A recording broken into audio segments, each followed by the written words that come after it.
Samantala, update naman tayo sa mga politiko naghahain ng Certificate of Candidacy at naririto rin sa COMELEC Main Office ang ating kasamang si Mark Salazar.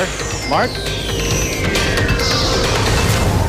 Rafi, yung kapapakita mo pa lamang na nag-file ng COC nga si Daniel Magtira na kumanta pa ng Open Arms ay isa lamang sa 7 na nag-file ng COC ngayong umaga dito sa COMELEC. Isa pang karakter kagaya ni Ginoong Magtira ang nag-file din kanina bago mag-lunch break. Ito ay si Lacan Lusung Tagyan na ayon sa kanya ay siya raw nagmamay-ari ng buong Pilipinas, kaya ang kanyang plataforma raw sa kanyang pagtakbo ay Land for All the Landless. Ayon pa sa kanya, sabihin lang daw natin lahat sa China na ito ay private property ang Pilipinas para raw tigilan ang ating mga isla. Siya daw ay lahi ni Lapu-Lapu. Maliban sa kanya, yung si Magtira kasama sa kanyang sa mga nag-file ay itong isang aling si Patrocinio Kailing na may platapormang isa lamang daw at ito ay anti-corruption platform niya.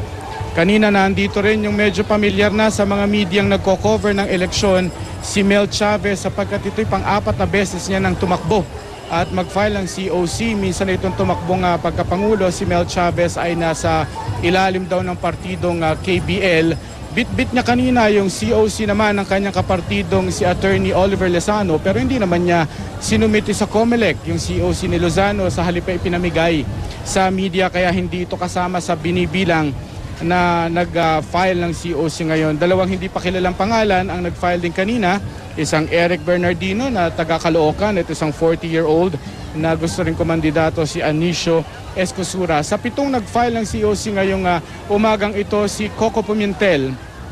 Senador Coco Pimentel ang ating kilalang kandidato at siya ang early bird, pinakauna na nag-file ng COC kaninang alas 8 ng umaga pagbubukas ng opisina ng COMELEC. Ito ay magtatagal hanggang alas 5 ng hapon at ito ay tatagal din mula Lunes ngayong araw hanggang Biyernes. Rafi.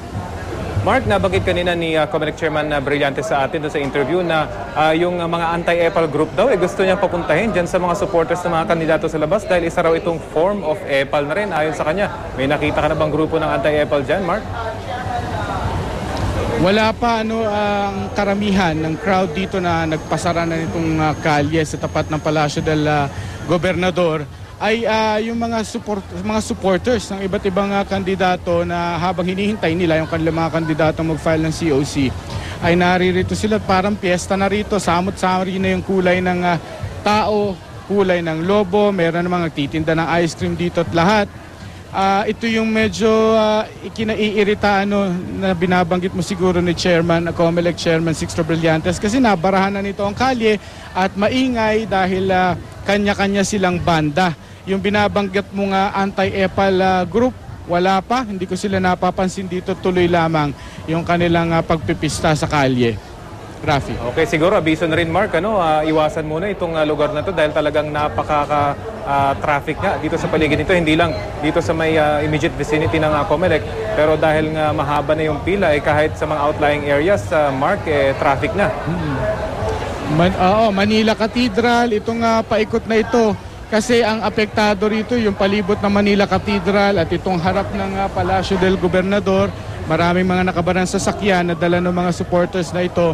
Kaya kung maiiwasan nyo, siguro ang Intramuros, iwasan nyo muna. Okay, maraming salamat, Mark Salazar.